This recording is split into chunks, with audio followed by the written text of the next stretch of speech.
क्या अखिलेश और स्वामी प्रसाद मौर्य की बातों से आरएसएस को खतरा नजर आने लगा? मोहन भागवत ने जो बयान दिया, खुद फंस गए या ब्राह्मणों को फंसा दिया? मोहन भागवत ने आग में घी डाला या आग में पानी? लोग समझ नहीं पा रहे कि वजह क्या है। उनको यही सवाल करना चाहिए, स्वामी प्रसाद मौर्य से सवाल करने के बजाय आरएसएस प्रमुख भागवत जी से यही बात करनी चाहिए और अब भागवत जी पर राष्ट्रपति लगानी चाहिए, एफआईआर करानी चाहिए, द्रोह का मुकदमा दर्ज करना चाहिए। स्वामी प्रसाद मौर्य पिछड़े समाज के हैं, इसीलिए उनको तंग कर रहे हैं। क्यों नहीं, अगर हिम्मत है तो जाकर के आरएसएस प्रमुख भागवत जी के खिलाफ कार्रवाई करते हैं। पिछले एक महीने से रामायण की कुछ पंक्तियों पर चर्चा शुरू हुई। लोग समर्थन में उतरे तो विरोध में भी उतरे। रामायण की पंक्तियों ने वर्ण व्यवस्था वाला सवाल ले लिया और फिर उत्तर प्रदेश में माहौल गर्माता रहा। समाजवादी पार्टी के मुखिया अखिलेश यादव और स्वामी प्रसाद मौर्य तो इस कदर अड़ गए कि धर्म पर राजनीति करने वाली भारतीय जनता पार्टी और राष्ट्रीय स्वयंसेवक संघ को खतरा नजर आने लगा, क्योंकि जिस तरह का सवाल बिहार से निकला और उत्तर प्रदेश में स्वामी प्रसाद मौर्य अखिलेश यादव ने उसको आगे बढ़ाया। मामला जैसे जैसे तूल पकड़ता गया, पिछड़ी जातियां लामबंद होने लगी। पटेल, मौर्य, यादव, गौतम व अन्य ये समझने पर मजबूर होने लगे कि हाँ, हमें छोटा समझा गया।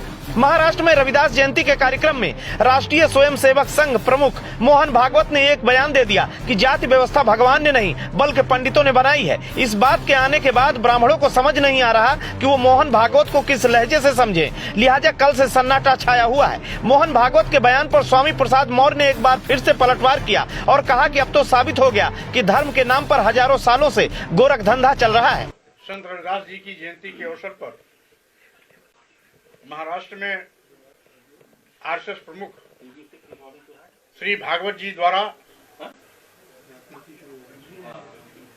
बयान दिया गया कि जाति व्यवस्था किसी भगवान ने नहीं अपितु पंडितों ने बनाई है। इससे साफ जाहिर हो गया धर्म के नाम पर गोरख धंधा हजारों साल से चल रहा था। समय समय पर हमारे देश में पैदा होने वाले संतों, गुरुओं, महापुरुषों ने इस पर अपनी बात उठाई।